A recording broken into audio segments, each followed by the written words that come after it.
In our Trump shooting analysis, we have detailed video that just surfaced showing dash cam of the Trump shooter before he entered the property. And we are also going to look into what we think is now a possible third shooter that is involved in this 16-second time window where all of the shooting melee took place. We also have new video of the Secret Service Hercules 2 counter-sniper teams in action just minutes before the shooting. We're also going to look through the Beaver County Police initial report to try to determine what went wrong. Here is the dash cam video reported to be the shooting suspect. Clear as day, and you're just like, yeah, I think we're rolling the video right now. You can see him walking just as we come up here. Yeah, and he's just walking kind of casually into the event. And then if we look up close, it looks like he's walking right in front of the AGR sign and up the hill. Okay, so let's take a look at where that was in relation to the rally. Remember, the rally was taking place here, and so the witness was driving right here with his car, and the shooter was seen right here, walking right in front of the AGR sign. See, so, yeah, he was driving right up the road here, and here's the Brinkles Farms greenhouses across the street, just like we saw in the video, and he was walking right by the AGR sign here. Now, we don't know what time of day this was, but it must have been well in advance of the rally starting because this witness here had parked. They ended up taking their video, and so the witness ended up being way up here along the fence line, along with all of the other witnesses that got that shaky video when they saw the shooter up on the roof.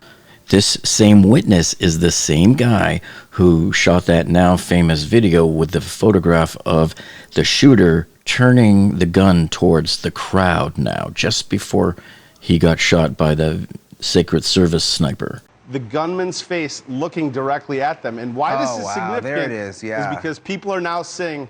So I'm going to talk about this shot number 6 that we think the police officer shot at the shooter, which caused him just enough time to be distracted and look up at the crowd until the Secret Service sniper was able to take him out. So here's something I bet you didn't know.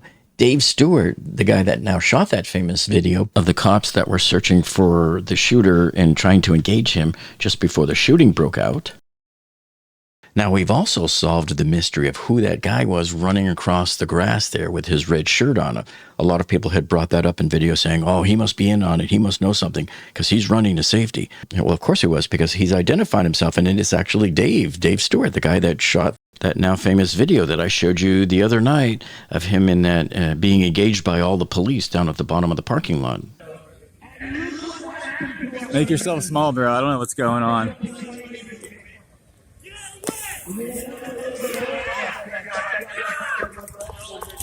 And so he was running behind the tree because he knew that the cops were right on top of this guy and looking for him. And that red shirt is likely to be the shirt that they wear at Sheetz. Now, Dave has said in one of his other videos that he's an employee of the Sheetz convenience store, which I believe is the one a couple of blocks away.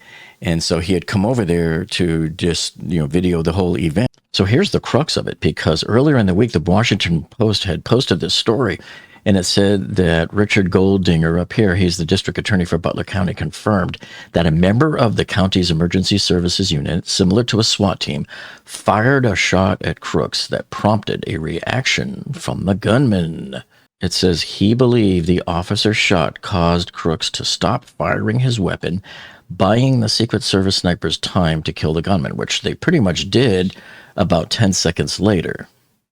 And another person familiar with the investigation confirmed that the Butler officer shot at Crooks before the Secret Service counter-sniper fired. So do you see how this fills in the blanks for us? Because I had, from the beginning, was kind of thinking, this sounds like the Secret Service. I thought Secret Service had fired 2 shots because that shot from the officer sounds suppressed as well. So I knew that 9th shot could not have been from the shooter, because that one definitely didn't sound the same. It was a suppressed round. So I made this slide here because we want to take a look at this visually to see exactly what is happening. So I made these color zones here for you to make it easier to see visually what is happening. The first 3 shots here are the bad guy. And then a few seconds later, he does the second burst of 5 shots here. So that's shots 4 through 8. as I have it labeled here. The next shot, which is almost immediately after it, that a lot of people didn't know happened, like, for example, here on this earlier TMZ video, because it was lost in the mix of, like, the ladies screaming and everything. But it was there, and that is the one that we are saying now came from the ESU SWAT team. He is a local cop positioned over by the tent where Trump was first walking out, as I am showing you. And then about 10 seconds after the final shot here is when the Secret Service Hercules 1 counter sniper came in and fired that one neutralizing shot that took down the shooter, the bad guy. Now check this out. This is about 30 minutes or so before the shooting.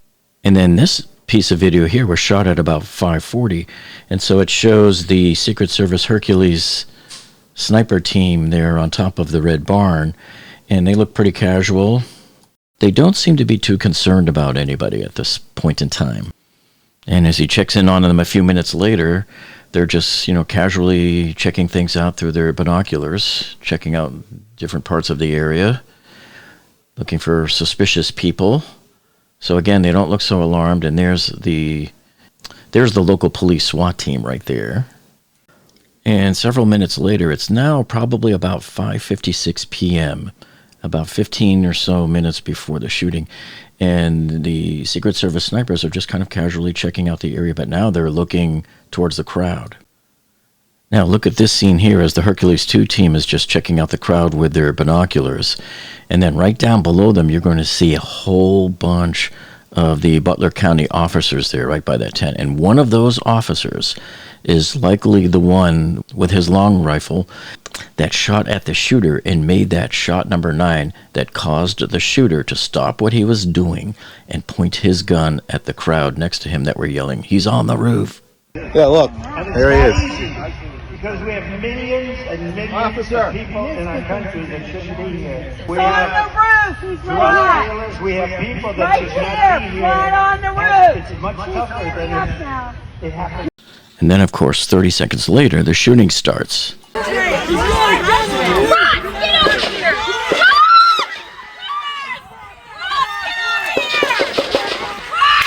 Okay, so I'm going to start the TMZ.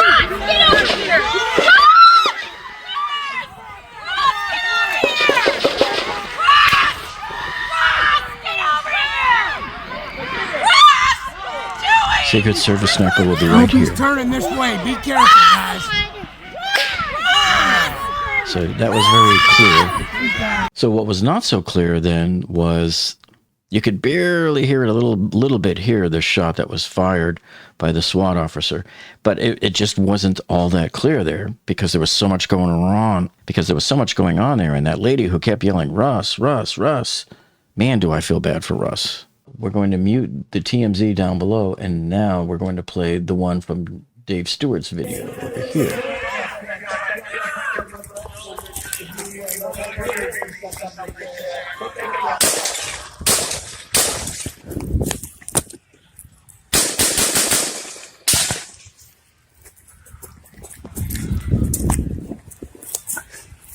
Secret Service will be right here. Their shot's coming up. Very crystal clear. Now, did you notice something in the audio there that was different about Dave Stewart's video than all of the others? He has the distinction of being probably closer to the shooter than anybody who we have a witness video from so far. In fact, he was probably maybe 100 feet at most away from him, but the bullets whizzed right over his head because Dave was hiding behind the tree when the shooting broke out.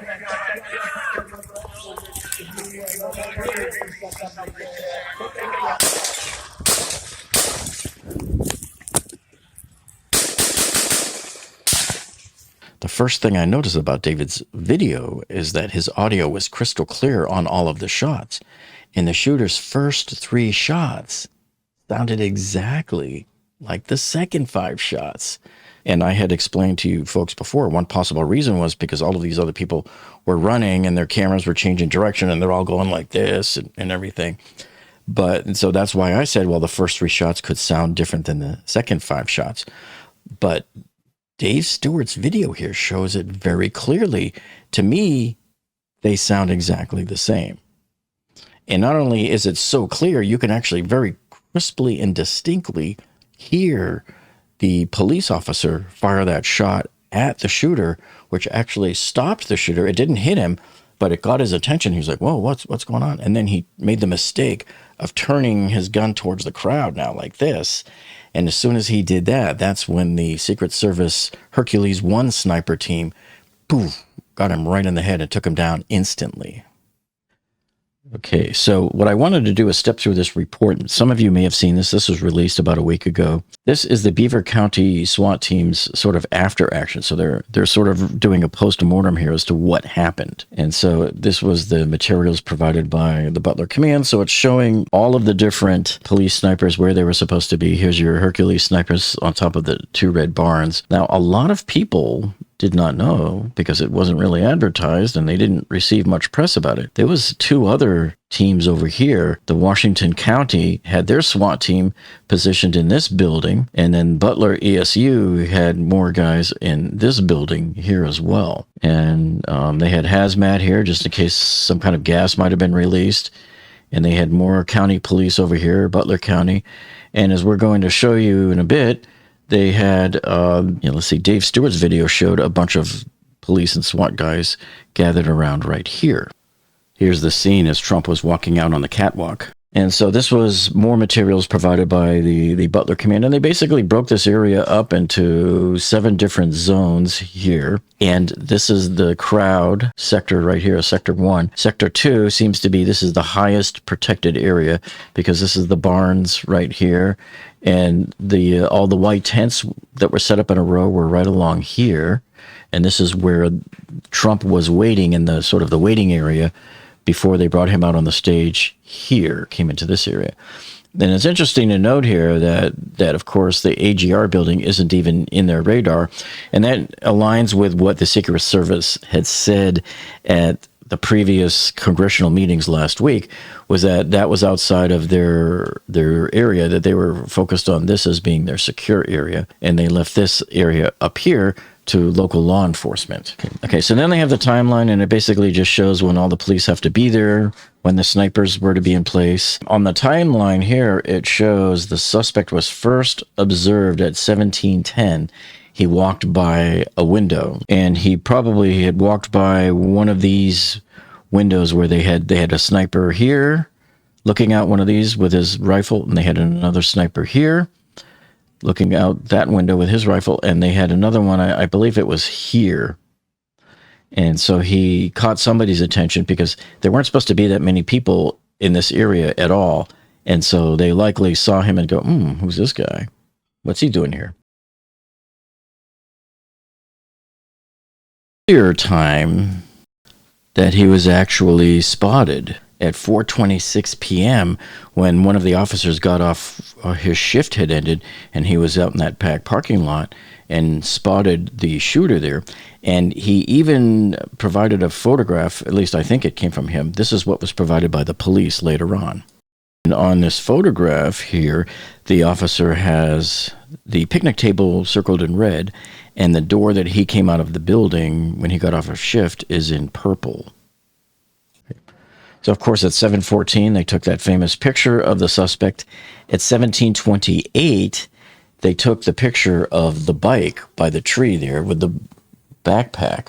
Now, it's important to point out here, folks, I still don't know whether that was his bike and his backpack or not. It was suspicious, so they took a picture of it, and everybody seems to be joining the two and somehow thinking it's his property. And even up on the roof afterwards, you could hear some of the cops talking about, yeah, we have a bike over here too. That doesn't 100% point to the fact that it was his bike, especially since the police says he bought his car. Now, he could have bought his car and the bike. We simply don't know. But don't rely 100% and hinge everything going forward on the fact that you think that that bike is his, because we still don't know. Then, of course, at 17:32, he was spotted looking at his phone, checking out news feeds and rangefinder, and it was confirmed through monoculars. And then here at 17:34, you could see that's when the sniper texts the Butler team. He sent out that group text here at 17:38 about the subject. And then at 17:40, the response text was to call into command. And then at 1741, it was called into command by, it doesn't say who, about the suspect. And then 4 Sierra 2 to the command, he says, communicated description and rangefinder lurking around the AGR building. At 1745, the text was sent to the ESU group command about the subject and to relay to command. At 1749, the communication to, doesn't say who, regarding the suspect in pictures. 1755, now remember, this is 15 minutes approximately before the shooting at this point. Somebody there acknowledges receipt and passing it on to command. Then at 1759, this is 5:59 p.m., somebody sent to somebody, they sent a command asking for direction of travel. So at this point, they've lost sight of him. They don't know where he is. At 6 o'clock, somebody is asking for direction of travel. Again, unsure of the direction of the travel, so they're still looking for him. At 18:05, suspect at picnic tables and moving in the direction of sheets. He has a backpack. This right here is at 6:05 p.m. See? So it says approximate suspect at picnic tables and moving in the direction of sheets. He has a backpack, and that was communicated by radio. And then, of course, that's misspelled here, but it says the Butler sniper stayed in place at the original position. Now, let me show you what they're talking about sheets. There is a picnic table somewhere here. I've showed it to you on previous videos. So was he seen there and then went in the direction of sheets? Or was he on the picnic tables that are over here and went in the direction of sheets? If you back up from this whole AGR complex, this is the sheets over here. It's a convenience store. Okay. So it looks pretty big. It looks like one of those giant Wawa convenience stores, and probably very similar to one of my favorite convenience stores out of Texas, Buc-ee's. And man, if you've never been to a Buc-ee's, you'd better get to one because they are pretty cool. A convenience store the size of Costco. All right.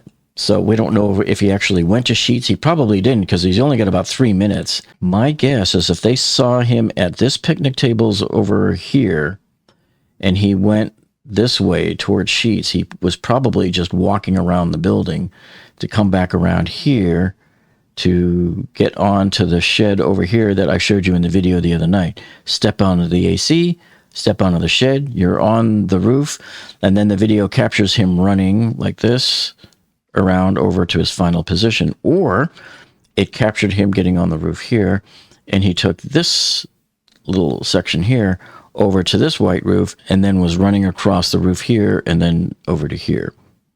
So we're still unsure of the path. The third possibility is that he hopped on this air conditioner here, shimmied up the horizontal rungs that are on the side of the building there, and then ran across this part of the roof as we had seen in that now famous video this week. So your guess is as good as anyone's. So at 1806 then is when they said so-and-so goes downstairs. This was probably Officer Greg Nickel, as we know by now. Went downstairs of Building 1 to meet patrol to let them know the suspect is around the building on the side of the fairgrounds. So that's when we saw that marked and unmarked vehicle pulling together on the video from Dave Stewart that I showed you the other day, where he captured on film the cops at the bottom of the building looking for him. So then it says 1812 shots fired. I believe they were actually fired at 1811. Now, I understand this is likely a very preliminary report that the county had done early on in this investigation, so it may not have all of the facts, and they haven't interviewed everybody yet. But what I was wondering is, why didn't their timeline mention the two cops that hoisted each other up to the building there, where the one cop hoisted one up and he looked up over the roof and saw the shooter, and the shooter pointed the gun at him? That was certainly an important enough event to put that in this timeline. I don't know why it wasn't there. And I still want to see the body cam from those two officers. Okay, unknown time, shooter down. 1823 here, it says these two guys climbed the black tactical ladder to the left of Building 3 door access to roof. So these guys get up on the roof, and then 2 minutes later, he's pronounced dead by, I'm going to assume this was Michelle, because as we saw in one of the other videos of the body cams, you could see the officer kept referring to Michelle as the paramedic lady there in front of him. Go, Michelle.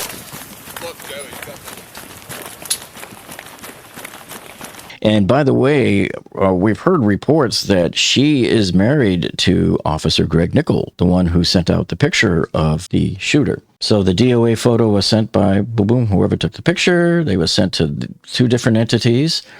Then in 1835, sends confirmation picture to command to confirm dead.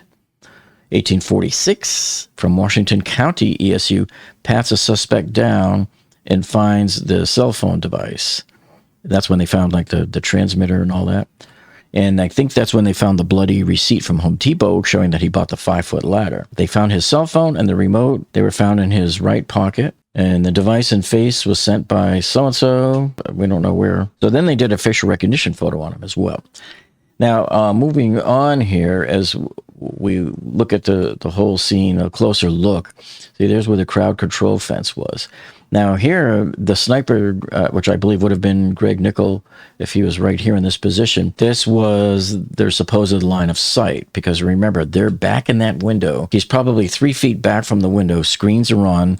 They were told to remain in stealth mode so that they couldn't be seen. Okay, and so the other Butler County sniper would have been in this other window, but there's confusion until we hear an official interview with these guys about which rooms they were in, that they were supposedly going from window to follow this guy and track him around. See, here's the ESU building, and of course my initial thought was correct from last week when I said that this was the wall here, because there was another retaining wall over here. This was the wall where he was spotted and photographed by the sniper up on the window, because he was right below his window at 17:10. See, there's the timestamp up there. And then, of course, there's the 2 pictures that were taken of him. There's the photo of the bike and the bike pack. And we still don't know whether that's the shooter's bike or not. And when you look at overall everything at 1732, see, there's where the bike and the bike pack were in relation to everything else. And we showed you that the other day on that video from Spa Guy, if you remember. He had that drone video. The drone flew up here, showed us where the bike was, showed us the picnic table here, and then flew over here to show us the shed that the guy likely climbed up, and then showed us the path along the roof here where he could have gone to the final. That's where the shooter ended up at, right there on building 1. Okay, and so right here at 6:05 p.m., this is, as it turns out, picnic table where the suspect was noted. And so he was likely noted by somebody peeking out this window. That would be my guess. And the direction of the travel was this way. And so he maybe went this way.